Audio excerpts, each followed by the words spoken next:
the ground in Gaza for a new phase of the war. But what's the end game? This is what we know. Israel's military calls this new offensive Operation Gideon's Chariots. And according to the Prime Minister, there's a key goal. The stated aim is for the army to conquer Gaza and retain the territory, once again moving Palestinians out of destroyed neighborhoods while attacking Hamas and freeing Israeli captives. But for the far-right Israeli politicians who prop up Netanyahu's coalition government, controlling Gaza is not enough. Even as international opinion starts to harden against Israel's actions, they're openly talking about the ethnic cleansing of the Palestinian population. האוכלוסייה תגיע לדרום הרצועה ומשם בעזרת השם למדינות שלישיות. במסגרת תוכנית הנשיא טראמפ זה שינוי של מהלך ההיסטוריה, לא פחות.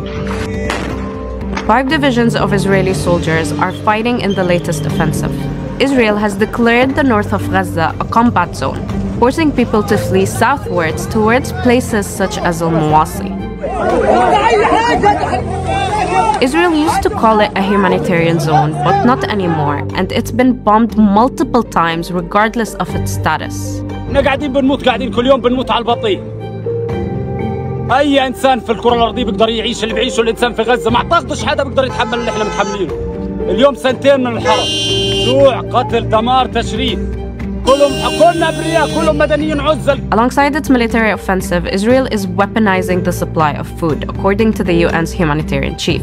He warned that 14,000 babies could die within 48 hours if aid does not flow into Gaza after nearly 3 months of total blockade.